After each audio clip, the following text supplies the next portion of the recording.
Assalamualaikum warahmatullahi wabarakatuh. Hello everyone, pada kali ini saya akan membuat video berupa media pembelajaran yaitu bubble speech untuk plural noun dalam announcement text. Nah, berikut adalah tujuan pembelajaran dari penggunaan media bubble speech untuk materi plural noun. Yang pertama adalah peserta didik diharapkan mampu menganalisa, mengungkapkan makna, dan juga menyusun teks pemberitahuan secara lisan berdasarkan fungsi sosial dan juga struktur teks serta unsur kebahasanya. Yang kedua adalah peserta didik mampu mengidentifikasi unsur kebahasaan secara tepat sesuai dengan konteks secara mandiri, kreatif, dan juga dapat bekerja sama. Yang ketiga adalah peserta didik mampu mendemonstrasikan kalimat-kalimat tersebut. Materi yang kita butuhkan pada kali ini yaitu berupa lem, lingkaran dari kertas, kemudian ada karton, dan juga kardus, dan beberapa origami berwarna yang akan digunakan untuk hiasan. Nah, yang pertama kita harus terlebih dahulu menggunting kardus sesuai dengan ukuran kertas asturo. Yang hari ini saya pakai adalah asturo berwarna kuning. Jangan lupa untuk membuat keempat sisinya menjadi lebih rapi sehingga enak dipandang dan juga memiliki nilai estetika.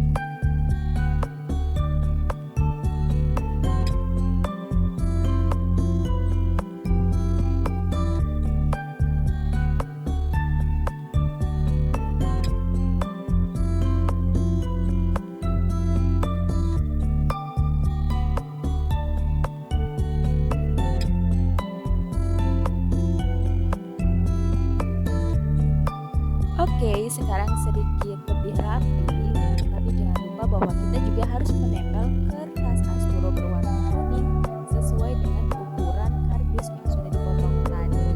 Mari kita ukur terlebih dahulu, kawan-kawan. Seperti itu. Kenapa saya memilih melapisi dengan kertas kardus? Karena dia pembelajaran akan terasa lebih kokoh dan juga kuat daripada hanya sekedar menggunakan kertas asturo saja. Nah, ini hasil yang sudah rapi dan juga ditempel dengan kertas asturo dan di keempat sisinya, sisi bawah, atas, kanan, dan juga jangan lupa juga untuk dicek kembali apakah ada yang belum tertempel dengan rapi dan kedua sisinya masih tajam. Itu akan ditemukan ya. Nah, coba kita lihat. Sekarang saya sudah menyediakan beberapa lingkaran yang terbuat dari kertas, ada berwarna ungu, berwarna biru, dan juga nantinya akan ada lingkaran yang berwarna kuning sebagai cover dari bubble speech sendiri. Kita juga harus menggunakan lapisan dari kardus untuk bisa membuat lebih kokoh bubble speech-nya. Kita potong terlebih dahulu. Jangan lupa untuk selalu memotong rapih dan juga bersihkan terlebih dahulu kardusnya. Terkadang kardus itu memiliki bagian-bagian atau sisi-sisi yang berdebu. Nah, hal tersebut akan menghambat lem untuk menempel di antara kertas dan juga kardus. Oke, sekarang kita memiliki bagian dari kardus dan juga kertas asturo berwarna biru.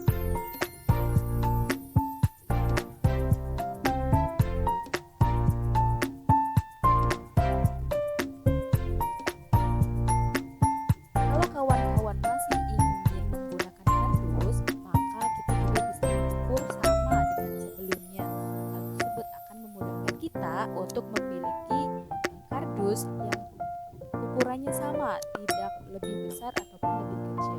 Sekarang kita harus tempelkan kardus dan juga kertas asturo tadi.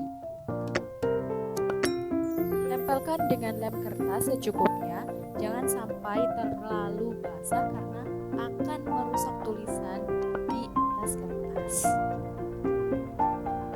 Oke, mari kita tempelkan, oleskan terlebih dahulu lem di permukaan kardus.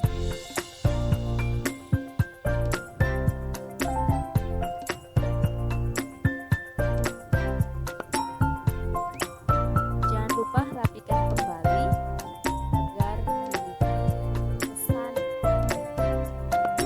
sungguh-sungguh dalam video pembelajaran ini.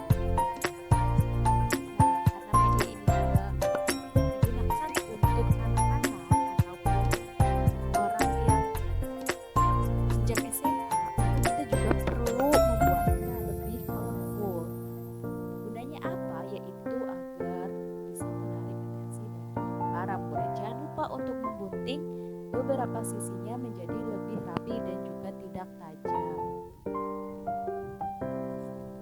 Oke, sekarang saya punya dua warna, yaitu warna ungu dan juga warna biru yang sudah dilapisi oleh kardus. Mari kita tempelkan dengan lem dan juga membentuk beberapa bubble speech. Ini masih lapisan pertama karena nantinya kita akan lapisi kembali dengan lapisan kedua, yaitu berupa cover.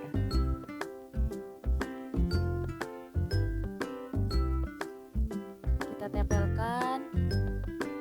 Kalian bisa tempelkan secara random, tidak terlalu runtut, karena itu akan lebih alami dan juga lebih natural, tidak terlalu kaku dan juga memiliki esensi dengan warna-warna yang menarik. Kita tempelkan terlebih dahulu.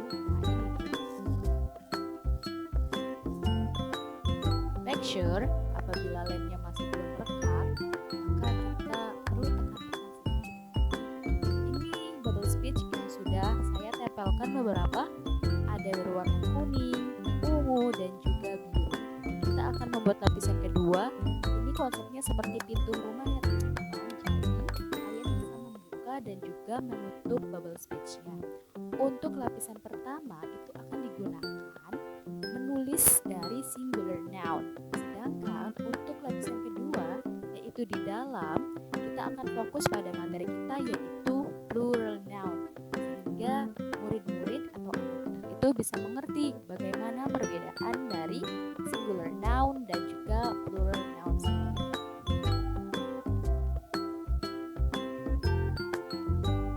Nah, kertas yang berwarna kuning tersebut adalah cover. Selanjutnya, saya akan menuliskan beberapa kata singular noun di cover tersebut.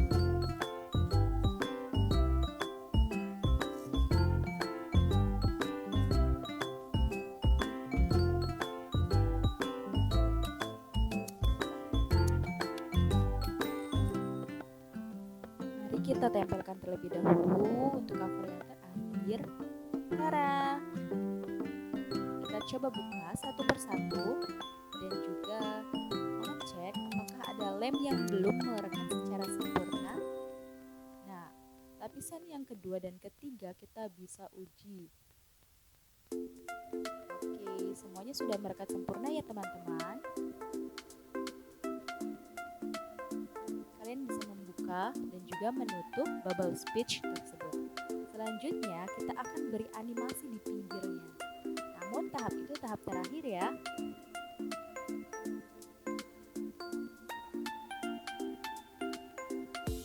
Nah, sekarang saya akan menuliskan beberapa kata singular noun dalam cover pertama. Contohnya adalah student.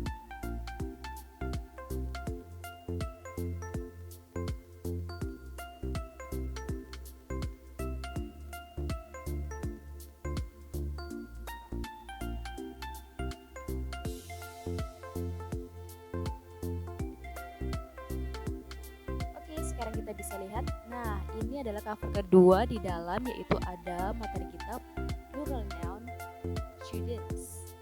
Sedangkan kita juga bisa menulis beberapa kata lain di bawah bubble speech yang lain.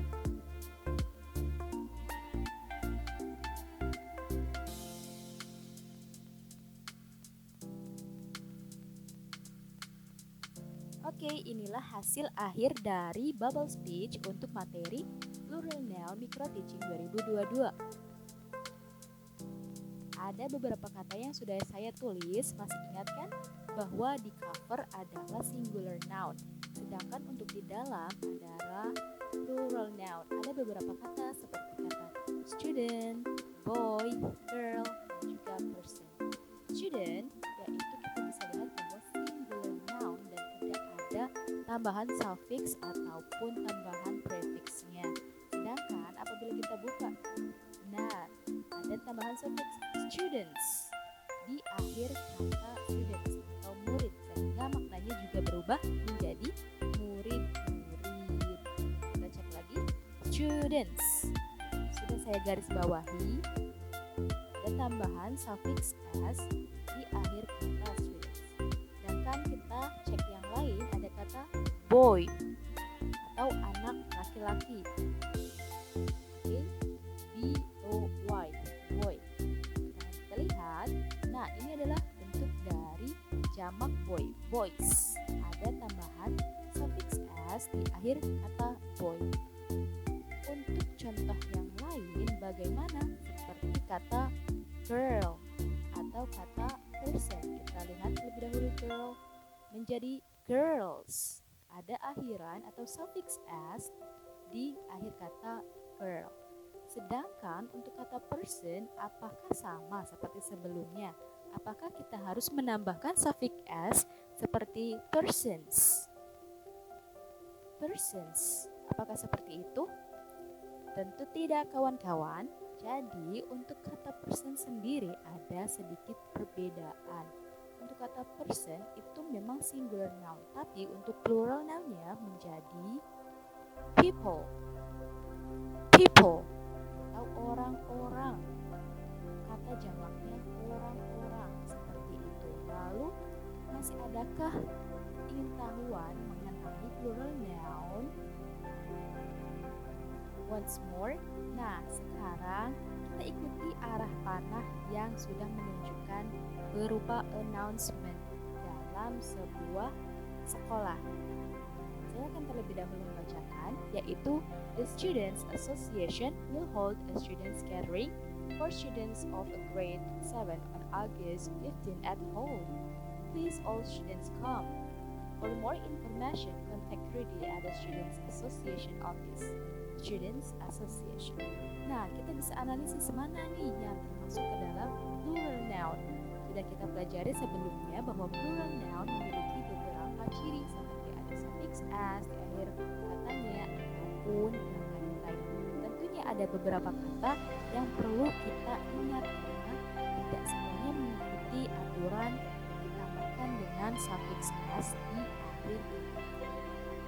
Kalimat announcement atau teks announcement sendiri biasa kita temukan di sekolah, di kereta-kereta, kereta api, di pengumumannya. Siapa yang pernah naik kereta pasti sudah pernah mendengar bagaimana announcement dari para kru kereta. Kemudian di pesawat maupun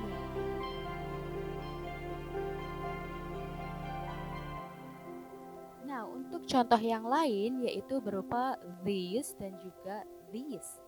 Apa perbedaan dari kedua kata tersebut?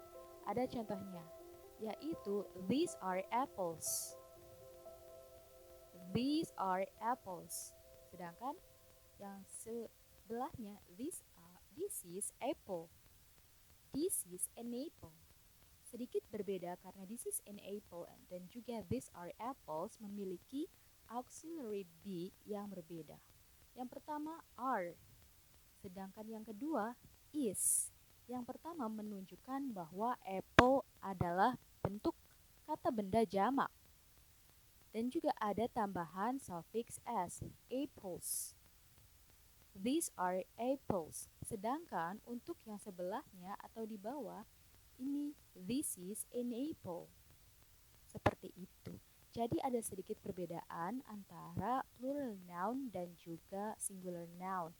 Dan apabila kita melihat jaraknya untuk menunjukkan sesuatu, maka bisa menggunakan this, these, ataupun untuk jarak yang jauh seperti that untuk singular dan juga those untuk plural noun. Oke, sekian dari saya. Wassalamualaikum warahmatullahi wabarakatuh.